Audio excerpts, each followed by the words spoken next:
नमस्कार दोस्तों, मैं सोहन सिंह स्वागत करता हूं आपका आपके अपने YouTube channel UP exam warriors के ऑनलाइन प्लेटफॉर्म पर। तो आज हमारी जो क्लास है वो हिंदी की है। इसमें हम पढ़ेंगे समास। आप लोग मेहनत करते रहिए अपने परिवार के लिए, अपनों के लिए, अपने माता पिता के लिए, क्योंकि उनके भी कुछ सपने हैं, उम्मीदें हैं आपसे जुड़ी हुई। एक नौकरी का होना एक परिवार में जरूरी है, क्योंकि बिना नौकरी के आय का स्रोत होता नहीं है। और आय बिना, और पैसा जो है इस दुनिया का भगवान है। एक भगवान हमारा ऊपर है और एक भगवान नीचे है, जो कि हमारा पैसा है। क्योंकि बिना पैसे, इसकी अहमियत हमें जब पता चलता है जब कोई हमारा अपना परेशानी में होता है, या बिना पैसे के हम अपने को अच्छी शिक्षा नहीं दिलवा पाते हैं। तो नौकरी के लिए प्रयत्न करते रहिए। तो पढ़ते हैं समास। हिंदी का बहुत ही इंपॉर्टेंट चैप्टर है ये। इससे भी एक ना एक क्वेश्चन जरूर एग्जाम में रहता है। इसको बहुत ही बारीकी से पढ़ाएंगे, एकदम सिलेबस के अकॉर्डिंग, बिल्कुल बढ़िया करके। तो इसमें क्या है कि समास को हम पढ़ाएंगे एकदम वनडे एग्जाम्स के अकॉर्डिंग।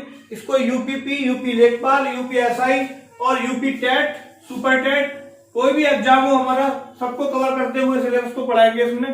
तो इसमें ध्यान देंगे।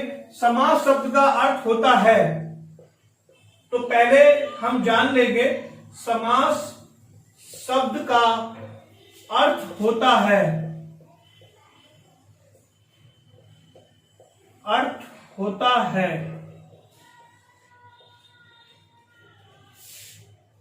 नंबर 1 जोड़ना। डेफिनेशन में लिखवाऊंगा, लेकिन एग्जाम में अगर पूछ लिया जाए समास शब्द का क्या अर्थ होता है तो वो भी हमें पता होना चाहिए। ठीक है, जोड़ना। नंबर 2 घटाना। नंबर 3 गुणा करना। और हमारा डी ऑप्शन है भाग देना। ये पूछा हुआ क्वेश्चन है, तो इसको ध्यान देंगे। समास शब्द का अर्थ होता है जोड़ना, घटाना, गुणा करना या भाग देना। तो इसका जो सही ऑप्शन होगा हमारा, वो हो जाएगा घटाना। ठीक है, तो समास शब्द का अर्थ होता है घटाना, कम करना या संक्षिप्त करना। तो अब समास की परिभाषा लिखेंगे, हेडिंग डालेंगे समास।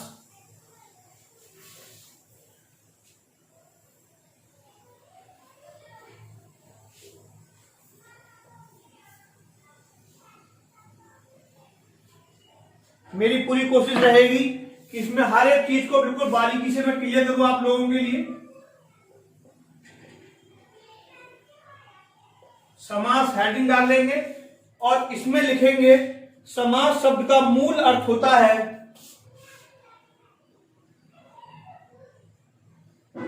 समास शब्द का मूल अर्थ होता है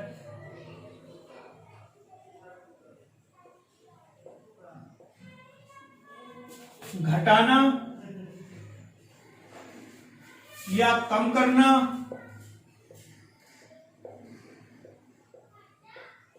या संक्षिप्त रूप, कुछ भी कह सकते हैं। ठीक है, या संक्षिप्त रूप, या संक्षिप्त रूप अर्थात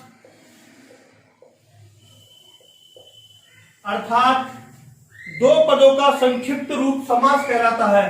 अर्थात दो पदों का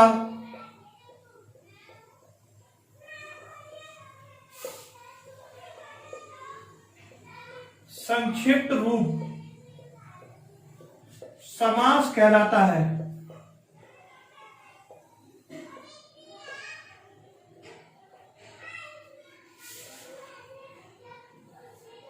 तो ये डेफिनेशन है हमारे समास की, इसको नोट कर लेंगे। फिर आगे बढ़ेंगे हम समास के भेद के बारे में।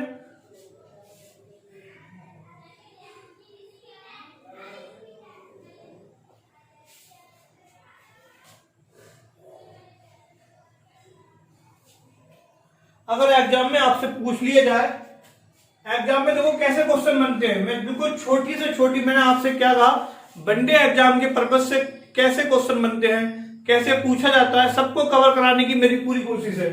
समास के मुख्य कितने भेद हैं? समास के मुख्य कितने भेद हैं?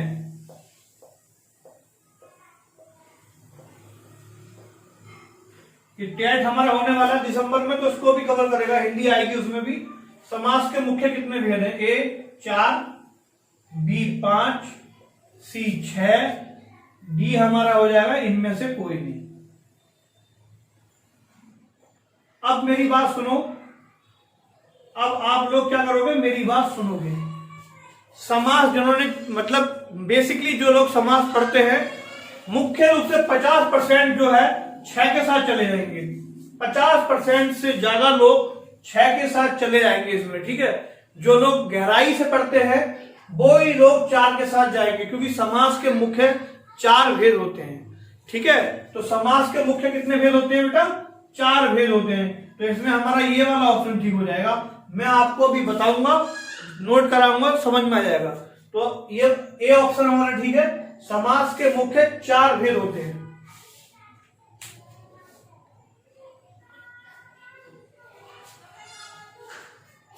अब हेडिंग डालेंगे समास के भेद।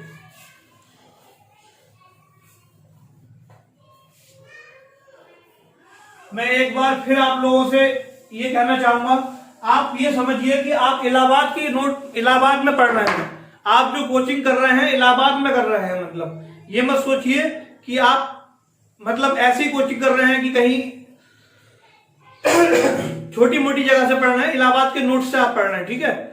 तो आप इसमें हेडिंग डालिए समास के भेद,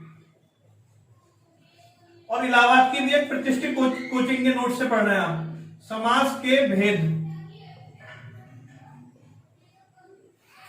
अब इसमें लिखिए समास के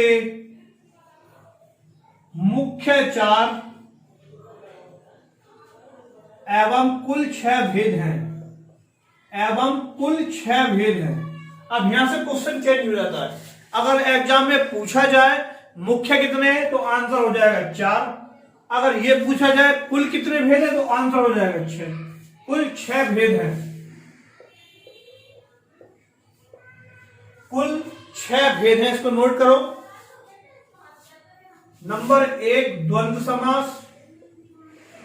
अब मुख्य कौन से हैं वो आपको जब मैं अभी आगे आप बढ़ेंगे तो पता चल जाएगा कौन से हमारे मुख्य हैं और कौन से मुख्य नहीं है, वो भी आपको पता चल जाएगा। और कौन सा क्वेश्चन उनसे बनता है वो भी मैं बताऊंगा आपको। द्वंद्व समास। नंबर 2 द्विगु समास। नंबर 3 तत्पुरुष समास। मैं बोल रहा हूं अगर राइटिंग में थोड़ी दिक्कत हो रही हो, तत्पुरुष समास। नंबर 4 कर्मधारय समास। नंबर 5 कर्मधारय समास। नंबर 5 बहुब्रीहि समास।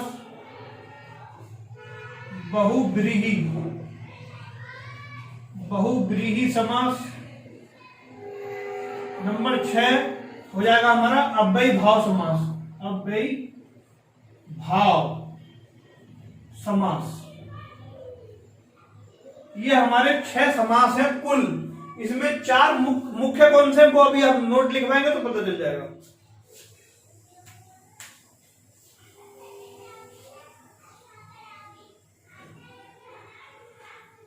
अब आप लोग एक नोट लिखिए, शानदार सा नोट लिखिए।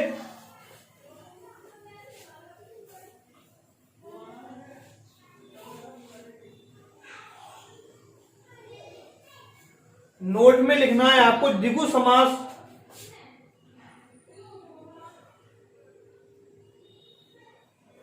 द्विगु समास कर्मधारय समास से निकला है।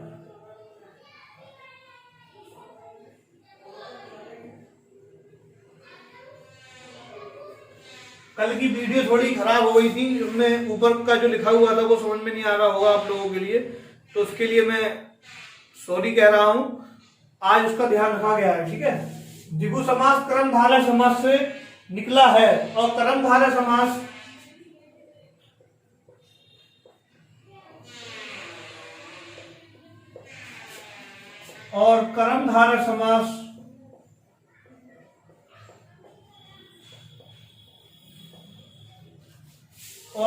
कर्मधारय समास तत्पुरुष समास से निकला है।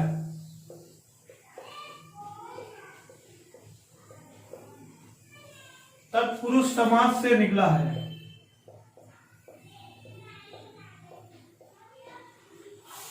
तत्पुरुष समास से निकला है। इसलिए द्विगु समास और कर्मधारय समास इसलिए द्विगु समास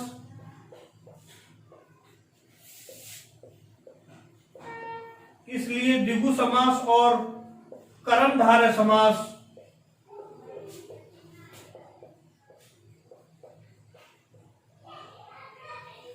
इसलिए द्विगु समास और कर्मधारय समास समास के मुख्य भेदों में नहीं गिने जाते हैं। समास के मुख्य भेदों में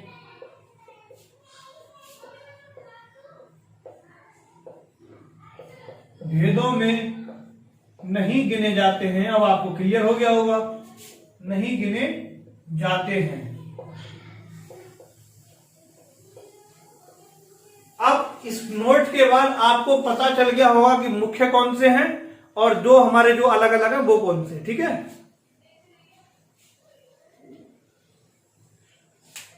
द्विगु और कर्मधारय हमारे मुख्य में नहीं है, बाकी के जो चार बचे वो हमारे मुख्य हैं। ओके,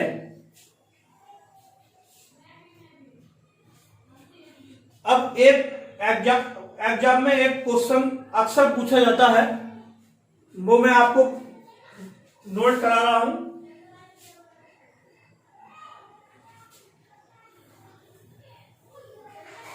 देखो, जो लोग समास को मतलब ऐसे हल्के हल्के पढ़ लेते हैं, अक्सर गलतियां कर बैठते हैं एग्जाम में जो समास से रिलेटेड क्वेश्चन आता है, लेकिन डीपली जो लोग पढ़ के जाते हैं वो समास को क्वेश्चन करके कर आते हैं मतलब एग्जाम में। तो क्वेश्चन ये है, द्विगु समास का पिता कौन है? द्विगु समास का पिता कौन है? अब मैंने आपको नोट लिखवा दिया है तो आप लोग इसका आंसर कर सकते हैं। अगर आपने नोट ध्यान से नोट किया है, मतलब लिखा है, तो इसका आंसर आप कर सकते हैं। नंबर 1 तत्पुरुष समास,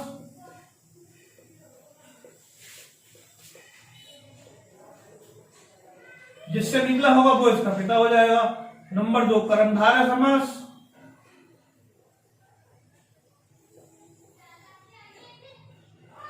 सी ऑप्शन हो जाएगा हमारा बहुब्रीहि समास।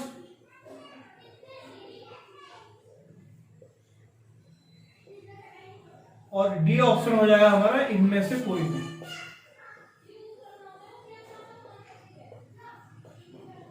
इनमें से कोई नहीं। ये हमारा क्वेश्चन है, द्विगु समास का पिता कौन है?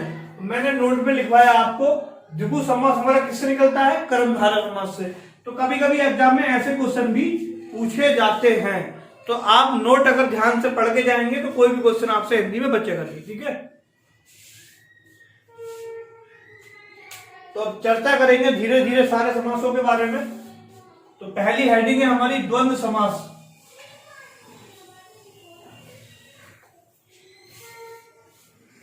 यहां तक तो क्लियर हो गया होगा आप लोगों को।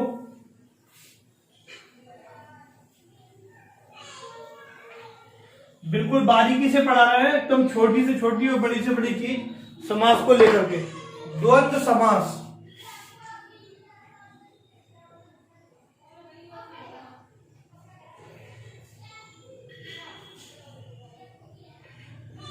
पहला समास है हमारा द्वंद्व समास। इस समास को हमें समझना है। यह समास क्या होता है? इसमें दोनों पद क्या होते हैं? हमारे प्रधान होते हैं, और इसमें क्या है? और पद का लोप होता है। जब हम इसका विग्रह करते हैं तो वो और शब्द हमारा निकल कर आ जाता है। क्या है? और शब्द हमारा निकल कर आ जाता है। यही होता है हमारा द्वंद्व समास। इसकी अब आपको डेफिनेशन लिखनी है। ठीक है, तो डेफिनेशन लिखिए। द्वंद्व शब्द का अर्थ होता है, द्वंद्व शब्द का अर्थ होता है प्रतिस्पर्धा। द्वंद्व शब्द का अर्थ होता है प्रतिस्पर्धा।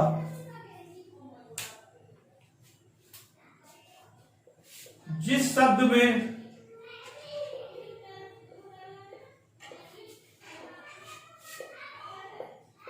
दोनों पद प्रधान होते हैं, प्रधान का मतलब ये दोनों पद मुख्य होते हैं, प्रधान से मतलब और कुछ नहीं, मुख्य होते हैं। जिस शब्द में दोनों पद प्रधान होते हैं, ये भी पूछ लिया था कभी कभी, एग्जाम में आया हुआ है, उस समास का नाम बताइए। डेफिनेशन आपको याद करनी पड़ेगी, मैं बता रहा हूं, फिर एग्जाम के पर्पज से इंपोर्टेंट है। उस समास का नाम बताइए जिसमें दोनों पद प्रधान होते हैं, तो आंसर है द्वंद्व समास।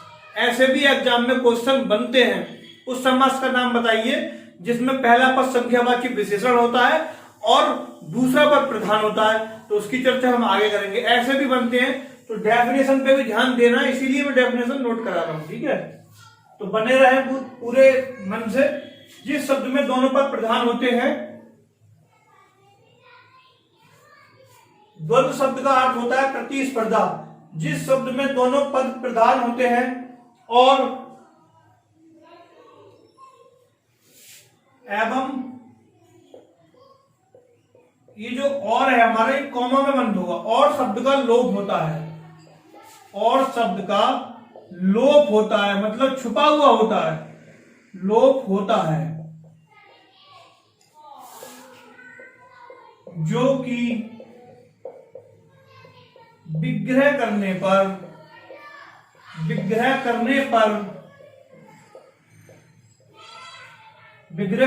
स्पष्ट हो जाता है, जो कि विग्रह करने पर स्पष्ट हो जाता है। द्वंद्व समास कहलाता है।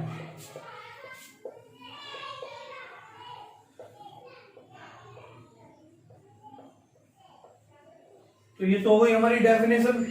फिर समझ लेंगे, इसमें भी क्वेश्चन छुपा हुआ है। अगर आपसे पूछे ये कि अगर वह समास जिसमें दोनों पद प्रधान होते हैं कहलाता है, तो आंसर हो जाएगा द्वंद्व समास। अगर पूछे द्वंद्व शब्द का अर्थ होता है तो प्रतिस्पर्धा, ठीक है। ये हो गया हमारा। पूछ ले कि द्वंद्व समास में क्या लोप होता है, क्या छुपा होता है, तो और शब्द छुपा हुआ होता है उसमें। और अभी एग्जाम्पल कराऊंगा तो क्लियर हो जाएगा, आप लोग समझ जाओगे, ठीक है। ये बस इतनी सी बात है, अभी एग्जाम्पल लेते हैं तो और क्लियर हो जाएगा।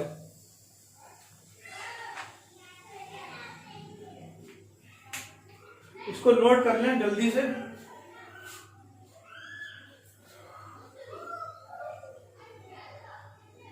मैं देखो फिर फोकस उन्हीं चीजों पर कर रहा हूं जो कि एग्जाम के पर्पज से इंपॉर्टेंट है। और ये भी चीज पूछी हुई थी, तभी मैंने बताया उस समास का नाम बताइए जिसमें दोनों पद प्रधान होते हैं, तो द्वंद्व समास। एक बार फिर से रिपीट कर रहा हूं, द्वंद्व का अर्थ होता है प्रतिस्पर्धा, और लोप किस शब्द का होता है, और का होता है, ठीक है। बस यही। अब एग्जाम्पल देखेंगे। क्लास पसंद आए तो शेयर कर देना।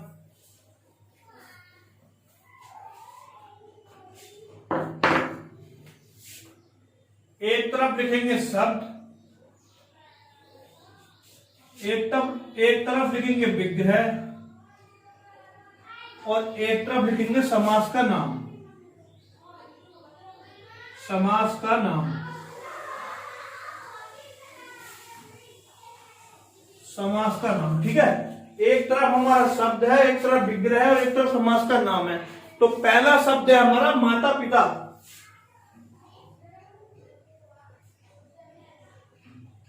ये हमारा बीच में जो योजक चिन्ह है, इसको योजक चिन्ह कहते हैं। अगर इसका विग्रह करोगे तो होगा माता और पिता। माता और पिता, ये देखो उभर कर सामने आ गया, नहीं आ गया, स्पष्ट हो गया। माता और पिता, समास का नाम हो गया द्वंद्व समास। क्या हो गया? द्वंद्व समास। राजा, राजा प्रजा, राजा और प्रजा। अगर आप इसको विग्रह करोगे तो क्या हो जाएगा? राजा और प्रजा। इसमें भी कौन सा हो गया हमारा? द्वंद्व समास। अगला शब्द है हमारा लाभ हानि।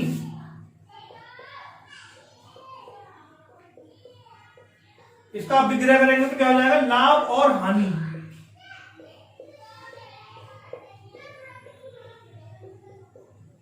इसमें भी हमारा क्या हो गया, द्वंद्व समास। अगला शब्द है हमारा, ये इंपॉर्टेंट है, इस पर ध्यान देंगे, धर्मो धर्म।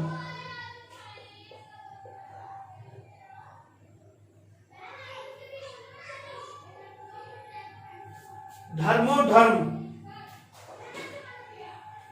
इस पे थोड़ा ध्यान देंगे, ठीक है। जब आप इसका विग्रह करोगे, इसका विग्रह होगा धर्म और अधर्म, ठीक है। इसका विग्रह ये नहीं होगा धर्म और धर्म, इसका विग्रह, ये इंपॉर्टेंट शब्द है, धर्मो धर्म, यानी धर्म और अधर्म, ये इंपॉर्टेंट है हमारा। इसका विग्रह होगा धर्म और अधर्म।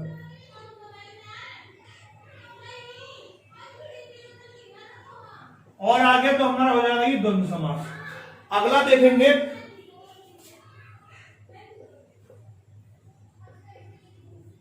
पापा पाप, ठीक है।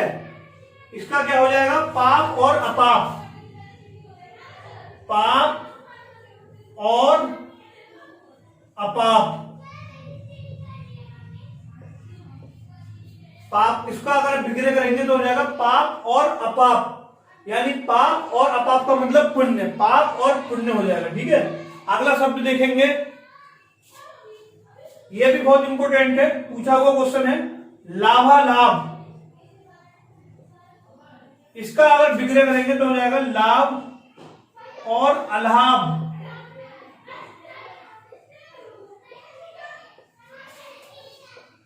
लाभ और अलाभ मतलब लाभ और हानि, ठीक है। यहां तक क्लियर होगा सबको, मैं दोबारा से बता दूंगा। पापा पाप का मतलब पाप और अपाप, पाप और पुण्य। लाभालाभ का मतलब लाभ, जब आप विग्रह करोगे तो ये अलाभ हो जाएगा, अलाभ का मतलब हानि, ठीक है। अगला शब्द लेते हैं, आना जाना।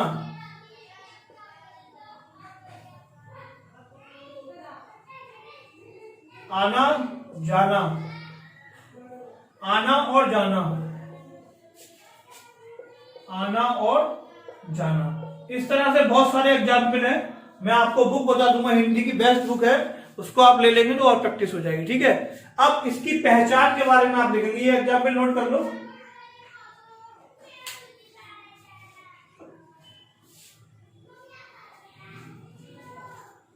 इसमें धर्मोधर्म, पापा पाप, लाभालाभ, ये तीन बहुत इंपॉर्टेंट है।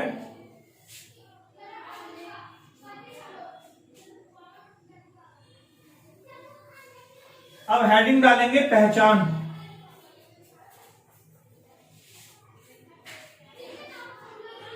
अब हेडिंग क्या डालेंगे, पहचान।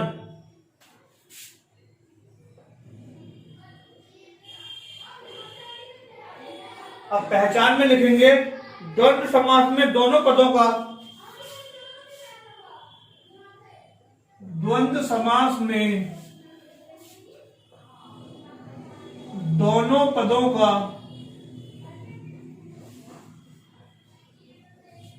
संज्ञा, किसी वस्तु या स्थान के नाम को संज्ञा कहते हैं। सर्वनाम, जो संज्ञा के स्थान पर प्रयुक्त होते हैं उन्हें सर्वनाम कहते हैं। क्रिया, कार्य, जो जिसके द्वारा कार्य होता है वो क्रिया होती है, मतलब जो कार्य होता है मतलब क्रिया होती है वो, ठीक है। द्वंद्व समास में दोनों पदों का संज्ञा, सर्वनाम, क्रिया होना आवश्यक है, इनमें से एक होना आवश्यक है।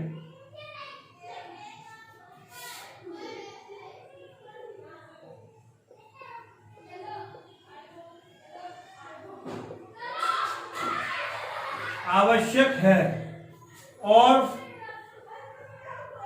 विग्रह करने पर और शब्द का आना आवश्यक है।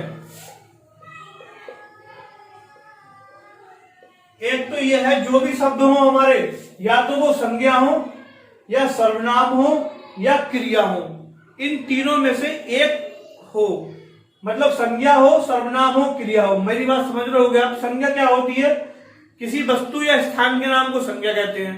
सर्वनाम क्या होती है? किसी बे शब्द जो संज्ञा के स्थान पर प्रयुक्त होते हैं। क्रिया क्या होती है? जैसे राम खेल रहा है, तो खेलना क्या हो गया? क्रिया हो गई। ठीक है, तो राम खेल रहा है, खेलना क्या हो गई? क्रिया हो गई। अब इसके बाद मैंने कहा कि विग्रह करने पर और शब्द का आना आवश्यक हो, ये भी कंडीशन है, और शब्द भी आना चाहिए। ये हो गई इसकी पहचान। अगर ये सब कंडीशन हमारी पूरी हो रही है, वहां पे हमारा हमेशा द्वंद्व समास होगा। अब आप दुनिया में कोई सा द्वंद्व समास का शब्द हो, उसे पहचान लेंगे। ठीक है,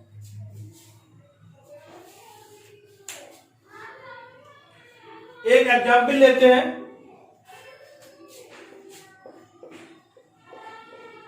अच्छाई बुराई शब्द में समास है, ऐसी को समास है, मैंने बताया था। अब पहले आपको यह पहचानना है अच्छाई बुराई क्या है। संज्ञा है, सर्वनाम है, क्रिया है। सर्वनाम तो है नहीं, क्रिया भी नहीं है, ये हमारी संज्ञा है। संज्ञा है, कौन सी संज्ञा है? यानी अच्छाई बुराई, ये भाववाचक संज्ञा है। क्या है ये? हमारी भाववाचक संज्ञा। भाव सही लिखा है, भाववाचक, भाववाचक संज्ञा। जब भाववाचक संज्ञा हो गई तो यहां पे हो गया हमारा द्वंद्व समास। देखो, जहां पे द्वंद्व समास होगा या तो संज्ञा होगी, सर्वनाम होगी, क्रिया होगी, देखना है। और अच्छा बुरा क्या होता है? देखो, अच्छा बुरा यानी अच्छा और बुरा ये होते हैं एडजेक्टिव, यानी कि विशेषण। अच्छा, वह अच्छा लड़का है, तो अच्छा हो गया विशेषण। वह बुरा लड़का है, तो बुरा हो गया विशेषण। लेकिन अच्छाई और बुराई ये हो गई हमारी संज्ञा, और संज्ञा भी कैसी? भाववाचक संज्ञा। ठीक है, तो अब बढ़ते हैं हम द्विगु समास की ओर।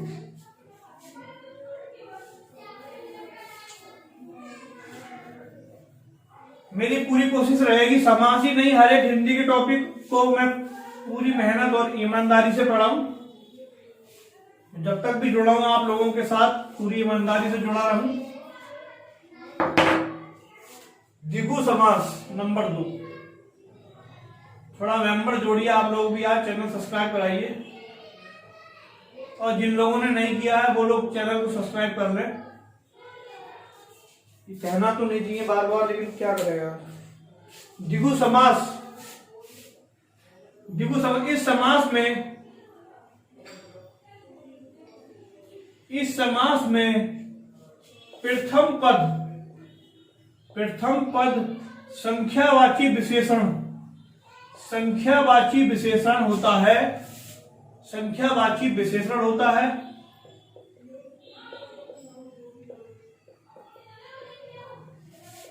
तथा द्वितीय पद प्रधान होता है। ये हमारी डेफिनेशन है। अब आप कहोगे विशेषण, जो किसी की विशेषता बताए वो क्या होता है? विशेषण। जैसे मैं बुरा इंसान हूं, तो बुरा क्या हो गया? मेरी विशेषता हो गई। या मैं भला इंसान हूं, भला क्या हो गई? मेरी विशेषता हो गई। वह सुंदर है, तो सुंदर क्या हो गई? इसकी विशेषता हो गई। लेकिन यहाँ पे एक शब्द लग गया है, संख्यावाची विशेषण। संख्यावाची यानी विशेषता भी कैसी बताई जाएगी? संख्या के रूप में। जैसे 2, 3, 4, 5, 9, 11। विशेषता भी कैसी बताई जाएगी? संख्या के रूप में। अभी एग्जाम्पल करेंगे तो क्लियर हो जाएगा। ठीक है,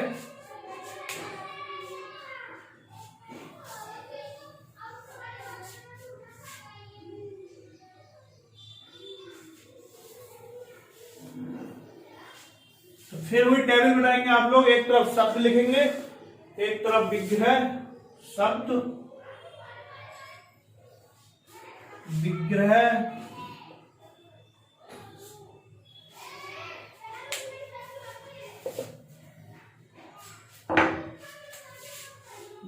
समास का नाम। ये क्या हो जाएगा हमारा? समास का नाम। अब यहां पे हमारे शब्द आएंगे। पहला शब्द है हमारा पंचवटी। अब ध्यान देंगे, पंच का मतलब 5, बटी का मतलब वाटिका है। 5 वाटिकाओं का समूह। तो क्या हो गया ये हमारा 5 वाटिकाओं का समूह।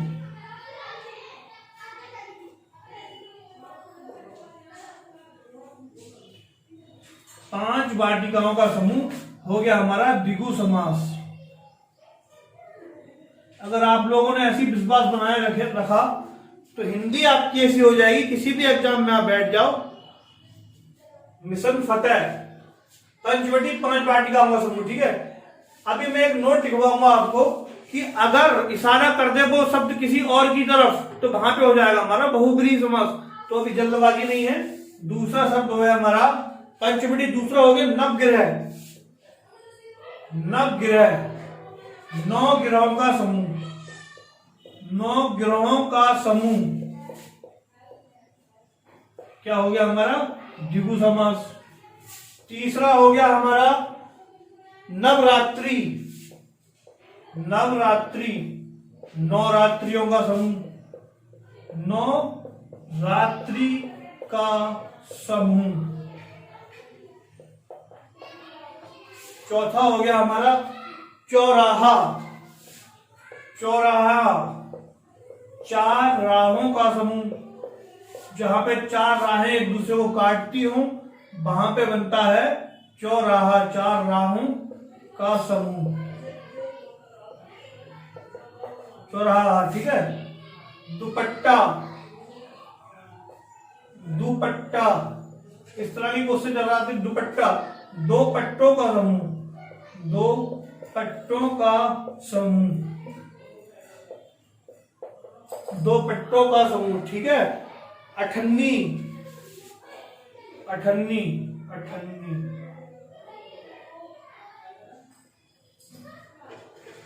अठन्नी इसका मतलब हो गया 8 आनों का समूह।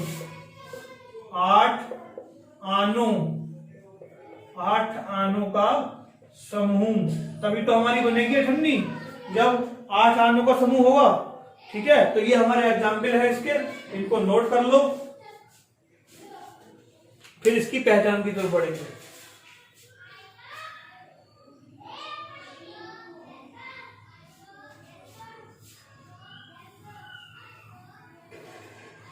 तो नोट कर लिया होगा आप लोगों ने।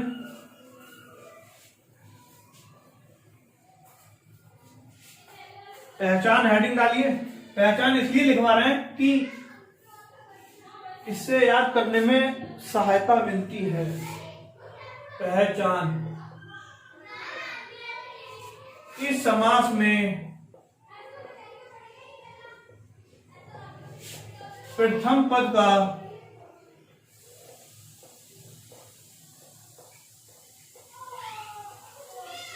संख्यावाची विशेषण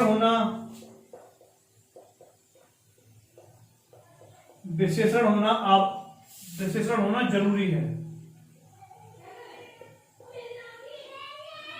पहचान लिख लेंगे जल्दी से, फिर एक नोट लिखेंगे, वो भी इससे रिलेटेड है। वो नोट बहुत जरूरी है क्योंकि वो नोट कभी कभी कंफ्यूज कर देता है एग्जाम में आने वाले क्वेश्चन को लेकर।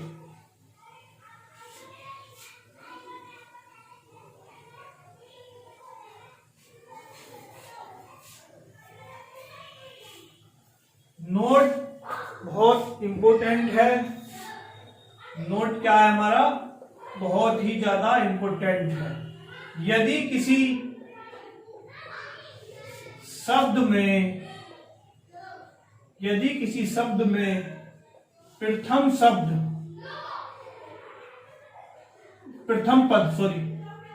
पद संख्यावाची विशेषण है। ठीक है, यदि किसी शब्द में प्रथम पद संख्यावाची विशेषण है और दूसरा पद प्रधान है,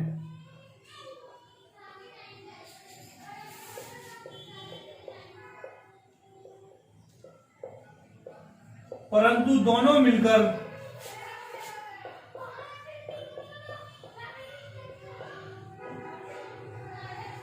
कोई तीसरा अर्थ दे रहे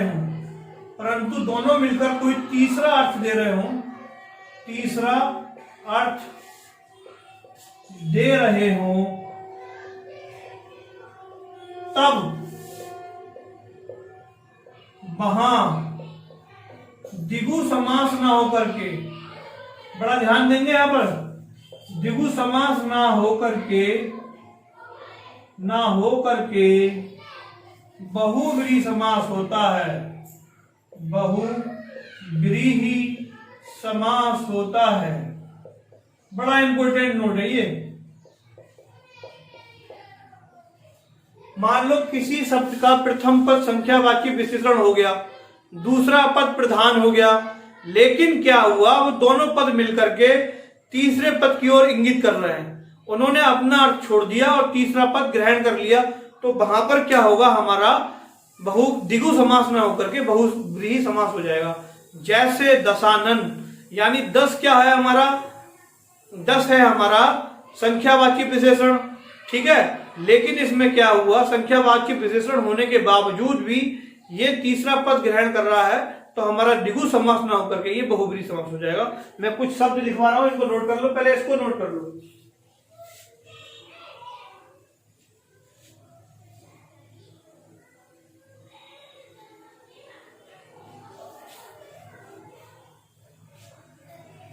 जैसे दशानन, इसी नोट में है ये, जैसे दशानन, यानी 10 का मतलब क्या हो गया, 10, आनंद मतलब मुंह, दशानन 10 जिसके मुंह है मतलब रावण, इसने क्या किया, तीसरा रूप धारण कर लिया, तो ये यहां पे हो गया बहुव्रीहि समास। यहाँ पे हमारा द्विगु नहीं हुआ, जहां पे भी जहां पर शब्दों ने अपना अर्थ छोड़ करके कोई तीसरा अर्थ धारण कर लिया, वहां पे हमेशा बहुव्रीहि समास होगा। नंबर 2, दशानन, चतुरानन, 4 है आनंद जिसके, मतलब 4 है मुख जिसके, ब्रह्मा, बहुव्रीहि समास, ठीक है। तीसरा, चतुरानन के बाद लिखेंगे आप चतुर्भुज, ये अपुवाद है इसके, मतलब प्रथम पद संख्यावाची विशेषण भी है, लेकिन क्या है, ये हमारा द्विगु समास का एग्जाम्पल नहीं है, बहुव्रीहि का है। चतुर्भुज का मतलब क्या होते हैं, विष्णु जी, 4 हैं भुजाएं जिनकी, विष्णु, यानी कि बहुव्रीहि समास। चौथा चतुर्भुज। अगला है हमारा षडानन, कार्तिकेय, षडानन, कार्तिकेय, षडानन का मतलब कार्तिक भगवान। और 5वां अगला है हमारा नीलकंठ नहीं होगा, सॉरी, पांचाली, ये पूछा हुआ है। पांचाली का मतलब हर कोई जानता होगा, पांचाली का मतलब होता है द्रौपदी। पांचाली मतलब संख्यावाची विशेषण, पांचाली, 5 पति जिसके, ठीक है, द्रौपदी, तो इसका मतलब हो गया बहुव्रीहि पांचाली। और ये हमारे साथ पांचाली भी हमारा इसमें प्रथम पद जो है संख्यावाची विशेषण है, लेकिन संख्यावाची विशेषण होने के साथ साथ ये तीसरा अर्थ धारण कर रहा है, तो हमारा क्या हो जाएगा, ये बहुव्रीहि समास हो जाएगा। अगला है हमारा पांचाली के बाद लिखेंगे सातवाहन, ये भी हमारे विष्णु जी हैं, और इसके साथ साथ ये सातवाहन एक जाति का नाम भी है, तो ये भी हमारा बहुव्रीहि हो गया, ठीक है। तो एक इसको नोट कर लिया होगा आप लोगों ने। ऊपर एक क्वेश्चन दे रहा हूं मैं,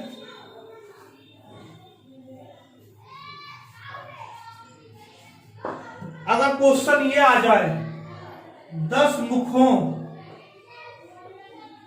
का समूह, 10 मुखों का समूह, देखो एग्जाम में कैसे घुमाएगा, मैं बिल्कुल उसको फोकस कर रहा हूं। 10 मुखों का समूह में समास है, तो बेटा हमेशा इसमें ऑप्शन है हमारा कर्मधारय, बी ऑप्शन है तत्पुरुष,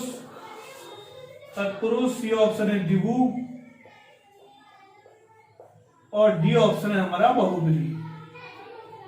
तो यहां पे हमेशा द्विगु होगा, 10 मुखों का समूह हो गया, ठीक है। अगर एग्जाम में आ जाए दशानन में समास है, नोट करते रहेंगे साथ साथ, दशानन में समास है, तो इसमें हमेशा आप आंखें बंद करेंगे या आंखें खोल के बहुव्रीहि लगाएंगे, इसमें हमेशा बहुव्रीहि लगाएंगे, क्योंकि दशानन का मतलब होता है रावण। यहाँ पे इन दोनों पदों ने अपना अर्थ छोड़ करके तीसरा अर्थ धारण कर लिया है, और जहां पर कि शब्द अपना अर्थ छोड़ करके तीसरा अर्थ धारण कर लेते हैं वहां पर होता है बहुव्रीहि समास। ठीक है, तो हमारी क्लास का एक लास्ट क्वेश्चन और लेते हैं। हमारी क्लास का लास्ट क्वेश्चन, क्लास कैसी लगी कमेंट जरूर करेंगे। सतलड़ी एग्जाम में आया हुआ है, ये भी सतलड़ी में समास है, बता देंगे इसमें भी। कर्मधारय कमेंट करना है, दिगु और बहुव्रीहि और हमारा द्वंद्व। तो इस क्वेश्चन को आपको कमेंट करके बताना है कि सतलड़ी में हमारा कौन सा समास है। क्लास कैसी लगी आपको जरूर कमेंट करें, बताएं। कुछ सुधार की आवश्यकता हो बताया तो करो यार, सुधारेंगे। और क्वालिटी कैसी है, थोड़ा मानते हैं कि मार्कर वगैरह बोर्ड वगैरह छोटा है, लेकिन नोट्स और मटेरियल्स एक नंबर है, इस बात की मैं गारंटी ले सकता हूं। तो आज की जो क्लास थी हमारी वो यहीं तक है। जय हिंद, जय भारत। घर पे बने रहिए, अपने स्वास्थ्य का ध्यान रखिए, क्योंकि कोरोना इस समय अपने विकराल स्तर पर है। घर पे रहोगे तो स्वस्थ रहोगे। जय हिंद, जय भारत।